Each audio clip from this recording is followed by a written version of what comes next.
We are here in Paris in front of Notre Dame. The bell's ringing right behind us as we're here, ready to start our day, riding as many forms of public transit as we can in a day here in Paris. Yes. Yesterday we had a chance to actually go ride Paris's new gondola line. There was an entire video dedicated to that, so go check it out if you haven't seen it already. But on this trip, we are going to be hitting multiple train stations. We're going to be all over the city of Paris, and like you said, multiple types of rail. We're going to try to hit a funicular, a bus, some bikes, and see what else happens in between. Along the way, we'll discuss some fun details about public transportation in Paris, plus the city's new plan called the Grand Paris Express, which adds several new metro lines and extensions, making it easier to navigate around the city. From here, we're going to head over to one of the largest underground kind of station complexes. I don't know how you would, Châtelet, it's one of the largest underground metro stations in the world and also one of the busiest, and it connects 9 different train lines in central Paris. I just ran into this website with all sorts of transit station 3D maps this weekend. You can go check them out for yourselves at albertoguyames.cat and see if stations from your city have been illustrated like this. There are so many train lines.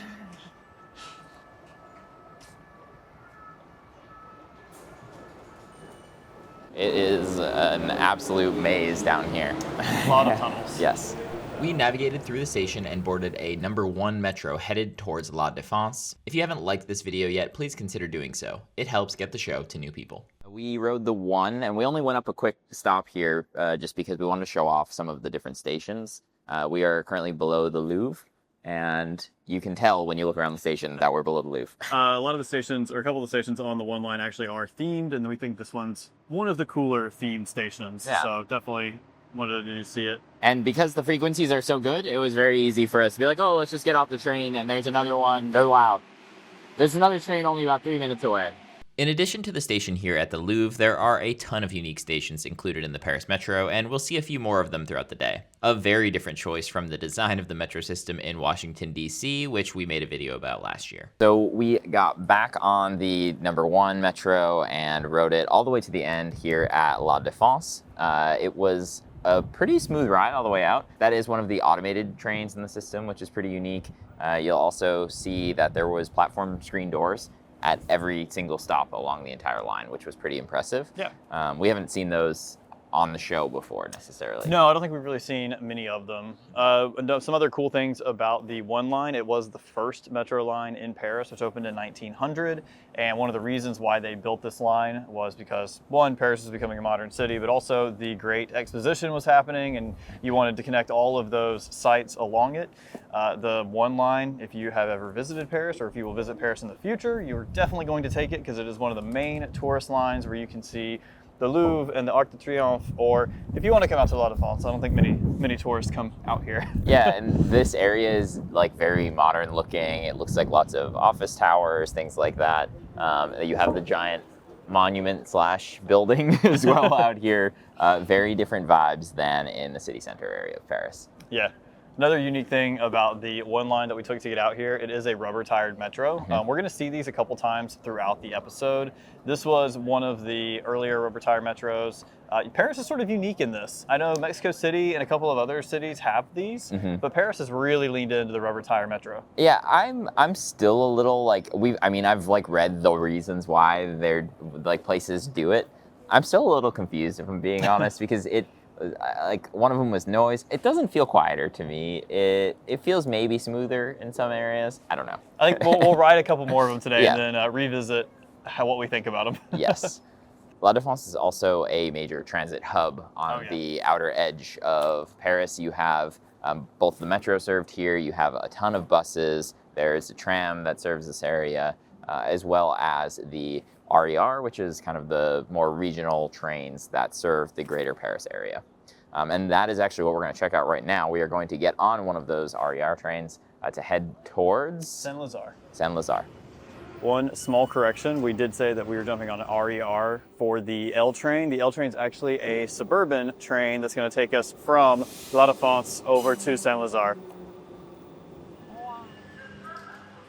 In the last week, we actually hit a big milestone, crossing 1 million views on our channel. Thank you all so much for the support over the last 2 years. If you're not already subscribed, we talk about public transportation and cities every Tuesday.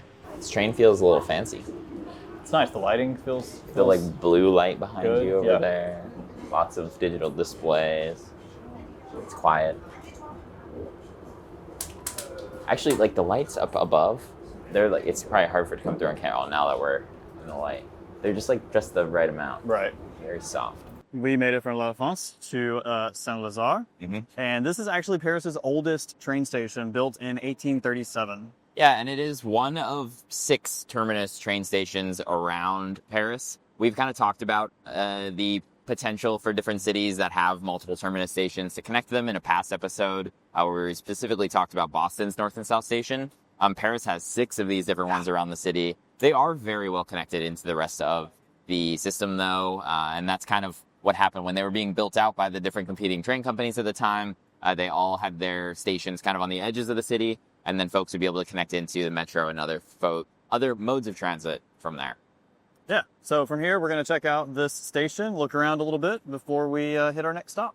So we're going to head towards the Montmartre Cemetery, and we had a couple options to get there. We could have taken the metro, but we wanted to give a bus a shot. So we're going to catch the 80 bus here, hopefully in just a couple minutes. Yeah. Ordinarily on the show, we try to hit multiple buses throughout the day, but for so much of the day here in Paris, the metro is what made the most sense. Before and after filming this, Chris and I had the chance to ride other buses in the city, which does have an extensive bus system. The RATP alone operates 70 lines that are in the city of Paris, with even more outside of the city. In 2017, 382 million passengers used the RAT buses within Paris proper, and that number jumps to 1.15 billion when you include journeys on the suburban lines. Frequencies vary as you get further out, but 5-minute headways are not uncommon, especially on routes with dedicated lanes. You can pay for the bus with the same tap-to-pay option as in the metro system. Unfortunately, this bus did not give a good showing for the system, though. The bus was stuck in quite a bit of traffic, so we decided to walk for a bit here. They're under a bridge. Now, we're going to talk about Paris ghost buses. Yeah, yes. So after an exciting bus ride with 2 people yelling at each other in French, which was quite entertaining. It was kind of funny, though, because to me, I know it wasn't polite, but to me, French sounds much more polite. It sounds polite, even as you're arguing. Yes, I was like, oh. Overall, though, the bus was pretty smooth in terms of getting on and payment and everything, but obviously the traffic in the area we were in, not great. The second we got off the bus, we asked the driver to get off early. It took us about 1 minute, and then we saw the bus that was in front of ours of the same number there. So we were watching some bus bunching happening. Bus bunching, yeah. Yeah, real-time bus bunching. We had been seeing around the city the last few days quite a few like dedicated bus lanes. So I would imagine in those corridors, the buses don't deal with the traffic so much, but we were literally just showing up to a big construction site area. So it made sense that there was traffic there. We are now walking through Montmartre Cemetery, and we're going to sort of traverse through the cemetery, grab a bike, and then head over toward Montmartre. Montmartre Cemetery opened in 1825. It includes over 20,000 plots with a handful of notable historical figures being buried there. All right, so we made it over to one of the bike shares. Paris has done a really good job of making a absolutely enormous bike share network across the city and the region. When you look at the map, the bikes just sort of go on forever, and there's a lot of stations. Couple that with all of the work they've done on adding bus lanes and bike lanes throughout the city, reducing traffic, it makes riding through Paris a really, really pleasant experience. Yeah, and we're going to talk more about that in an additional episode, but for now we're going to hop on one of these bikes and we'll pick it up on the bike ride with the new toy that I got. My Jerry got me these for Christmas. Got some meta glasses for the ride, so if you're noticing some new angles, that's where they're coming from. Chris and I got a chance to do a little biking on the trip, and then later in the week, my husband Jerry and I had a chance to ride along the river to go see the Statue of Liberty. Overall, the bike network in Paris is extensive, with over 1,000 kilometers of cycling infrastructure in the city. A lot of investment has been made since 2020, starting with the Corona pistes, which initially were meant to be temporary. Ahead of the 2024 Olympics, even more infrastructure was added. We did an episode focusing on biking in Paris a few weeks ago, linked below, discussing how the city cut vehicle traffic by 50% in just 20 years. It's worth checking out once you finish watching here. So we tried to bike over here. Fortunately, there were 3 bikes. Somebody took one, and then only one of them had power. And in hindsight, they took it while we were talking about being like, hey, we're going to ride these bikes. Yeah, so not thinking about that. That's okay. So instead, we took a nice walk through Montmartre area, and now we are at Sacré-Cœur. And yeah, just such a beautiful area. We got a chance to take the funicular. Yes, the funicular is very exciting. One of them is down for maintenance right now, but it cuts out quite a few stairs. More of a novelty than like a real transit, but I mean, it's busy. It is. It's also fairly modern looking. That surprised me for it being in a pretty historic area. Absolutely. What's kind of cool about it too is you can use it with any of your kind of normal Paris transit tickets. So there's kind of a wide range of options for tickets. There is an app. You can buy like a card. I found that it was quite difficult actually to get set up with the app. I ended up downloading, I'm not exaggerating, 3 apps in total so that I could have the pass on my phone, have it so that the tap would work at the stations here. And one other I think was for payment, which was insane. Yeah, if you are coming here as an American, also you have trouble with the apps because there's a phone verification and it doesn't like American phone numbers. So the trick for us is either you can buy a card at the stations and have a physical card throughout your whole visit, or if you have a Android or Apple wallet, you should be able to download the Navigo card and buy any tickets using that, and then you just tap your phone to go. Yep. Pricing wise also varies based on that. So I was able to use my like +49 Germany number to like have a regular rate. So for my week-long pass, it was roughly 35 euros. But the like equivalent version, if you don't have an EU phone number, was like 75 euros. It's around 70 something, 72 to 78 euro for a 5-day pass. So a little on the expensive side. Yeah, I mean it's literally charging twice as much for people visiting, which I guess if you can afford a trip to Paris is like, you know, they're okay with charging you more to subsidize their transit system. I actually can't blame them in that regard, but yeah, interesting though, nevertheless. Once you do have the passes though, it is fairly easy. It's just tap at turnstiles going into the metros. On the buses, they just have them near the doors. Different than what we experienced in Zurich, in Munich, and in Vienna, where all 3 of those places and all 3 of those places are basically honor system.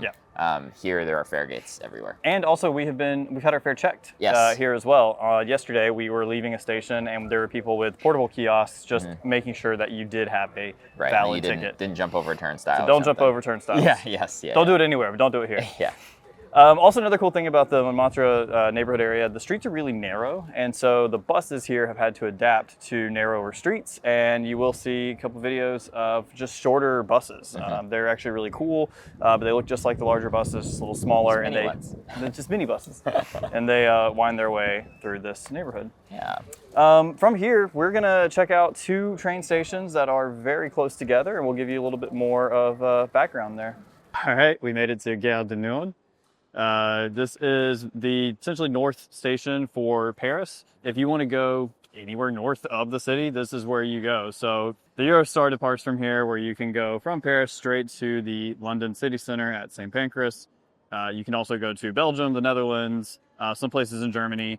So a really big station. Yeah, and then what's interesting is right next door, like you could walk right out that door and be at another station that is kind of the East Paris station, and that's where I arrived the day before yesterday. That would be trains headed towards Frankfurt. The direct train that goes between Berlin and here in Paris leaves from that station as well. So definitely a major transit hub, both for intercity rail and long distance rail, as well as for the metro system that we just took to get here. So. Yeah, and this also serves as a major hub if you want to go anywhere within Paris. I mean, you have several lines that all connect into this station. So if you arrive to Paris via Eurostar or whatever train it may be, you can very easily get anywhere you need to be in the city.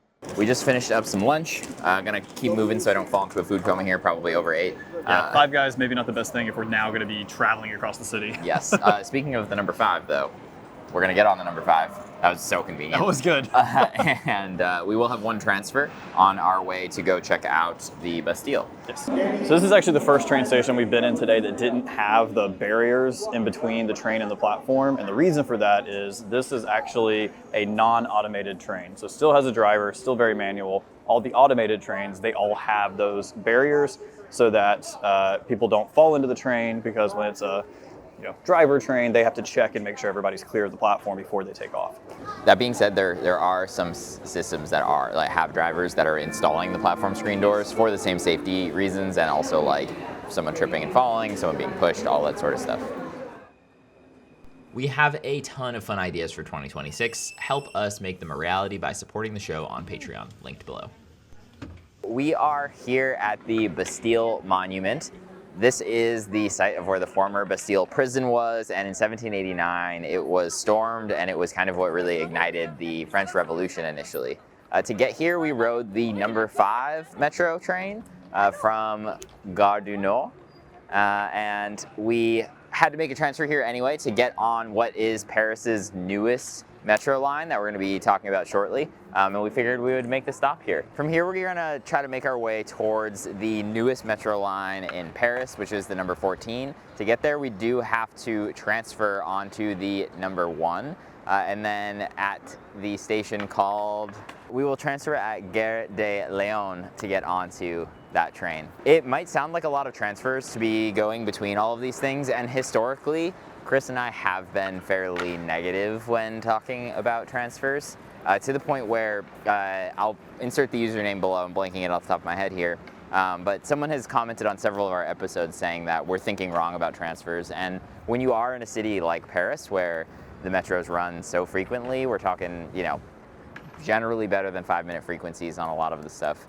a transfer isn't that big of a deal and is just making it so you can move more people, more directions faster. So assuming that the frequencies are high, like they are here, a transfer doesn't have to be a bad thing, especially when you're just walking off of one train, walking right onto another, and you're continuing to move on your way. When we talk about transit in places like Texas, where we've done, Houston in a day, Austin in a day, Dallas in a day, a transfer on a bus or even rail in those places often can mean like a 15-minute time penalty where you're just standing around waiting. So that's why we have a negative reaction initially to transfers, but here it's a bit different. So Chris just pointed out that there are like 5 hallways all right here. I'll flip the camera around in a sec so you can see it, but it's kind of an interesting setup. Yeah, some of the hallways are entrances to the metro line, some are exits only, which makes a lot of sense for the number of people that are using this.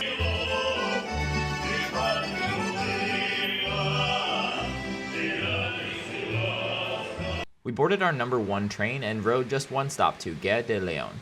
Here we were able to transfer onto the number 14. The one thing about the glass is it's hard to get shots of the trains. We boarded the new line 14 from Gare de Lyon, which actually had a pretty cool garden scene going on inside of the station, which was a unique little feature. And part of the reason we wanted to check out this line is it is one of the newest in Paris' system, and a friend of ours recommended this station that we're standing in particular, which is? Yeah, this station is Villejuif, if I pronounced it correctly. And this is an amazing station. It is absolutely beautiful. You can tell that there is a plan for this to be more of a hub because it is absolutely massive, but right now it is completely empty. Yes, this is the only line that runs through it at the moment, but as part of Paris's kind of grand plan to build a whole bunch more metro lines over the next several years, there will be the line 15, which will kind of be an east-west line that runs across the southern part of the city that will also connect right here into this station. So it'll be a much busier hub at that point. Yeah, and so the line 14, it just started service almost exactly a year ago through this station. If you wanted to continue on this line, you end up at Paris's other airport, Orly. That's the opposite airport to Charles de Gaulle. You can fly into either one for Paris.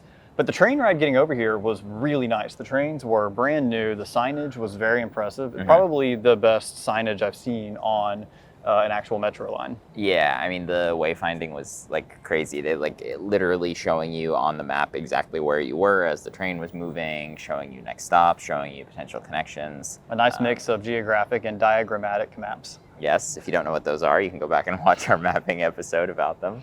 But overall, a really nice experience and nice to see such a new metro line being opened. There is a ton more we could go into describing what has been dubbed the Grand Paris Express. The short version is the creation of 4 entirely new lines to the Paris Metro, plus extensions of line 11 and 14. In total, this means 200 kilometers of new tracks and 68 new stations. Many of these new lines are more orbital in nature, making connection between further out parts of Paris much easier. Line 15, when fully complete, will entirely circle the city. The first section in southern Paris is scheduled to open in late 2026. Overall, this plan probably deserves its own episode, so maybe I'll try to make another Paris trip happen for the opening of Line 15 and cover it then. From here, we kind of passed intentionally where our goal was to go. We haven't ridden a tram yet today, so we're going to ride back a few stops to go catch the T3 tram. But we wanted to make sure we caught this station because it is really huge and beautiful and pretty cool to just see. We've seen this a couple times where it gives you the 5-minute walk shed around the station. When we were more in central Paris, I also saw one that had the 5-minute one, but also a 10 and 15. Just to give you an idea. Also, if you go back and watch our London map episode, we talk about Legible London, which is one of the first programs in a major city to show walkable maps next to transit to help people better navigate as pedestrians as well. We just rode the T3 tram. We got off the 14 metro rail line, which we talked pretty extensively about before. Very nice. Walked couple hundred feet probably to the tram, and the tram is kind of one of many it's crosstown route. Sort of like an orbital. Depending on how you count them, there are approximately 15 tram lines in Paris. Those trams are mostly operating in the more suburban parts of Greater Paris and are operated by RATP with a few exceptions. What is really impressive though is just how new so many of these lines are, with 11 of them opening between 2012 and 2025. Also included in these trams are a handful of tram trains, which sort of do exactly what you would imagine. If you're interested in learning more about tram trains, we're planning a future episode specifically about them. Very well ridden the whole time. There were people getting on and off throughout. The route was nice because it was separated from traffic. Mm-hmm. I did have to stop at lights, and I'm not sure what the signal priority looked like, but yeah, we got through it pretty... It went faster than I thought we were going to go. Faster than I expected. I thought we might be on it for an hour when I looked at the map. Agreed. Had some nice grassy tracks for a lot of it. Dedicated lanes the whole time. It wasn't sharing lanes with traffic. But yeah, overall pretty smooth. So at the end of the line, we ended up at Ponte Garigliano. Garigliano. I don't know. We think this is more Italian than French at this point. But we got to the end of this line. We were actually picking up the RER, which is the sort of suburban regional train. And this one is the C train. It's going to take us from this station to the Eiffel Tower. Yeah, so very excited to kind of end our day over at the Eiffel Tower. So our train should be here in a couple minutes, and we'll pick it up from there. We skipped one mode of transit here. Elevator. You feel it in your legs? Oh, we're almost at the first level already. We got it because we're transit tangents tough. Yes. It's a deep cut. As Tyler said. If you remember that episode, say it in the comments. We are at the highest point that we can get to on the Eiffel Tower right now. Use our own leg power to get here. Tickets are surprisingly cheaper to use the stairs versus using the elevator. Yes, yeah, but that's okay. It was actually not as bad as I thought it was going to be getting up here. The top is closed for renovations. Otherwise, we would go up there. Yeah. That's going to be a dizzying view. But we just finished our 15th City in a Day episode here in Paris. And overall, I think this is a pretty amazing transit city. Yeah, no, I had a really good time. The metros were super easy to use. We rode way more metro today than we normally would. Yeah. But never seen a metro where the stops are closer? Yes, yeah, they're stuff they're everywhere like that because the stops are so close together. And then it's just extensive. I mean, there's so many lines everywhere.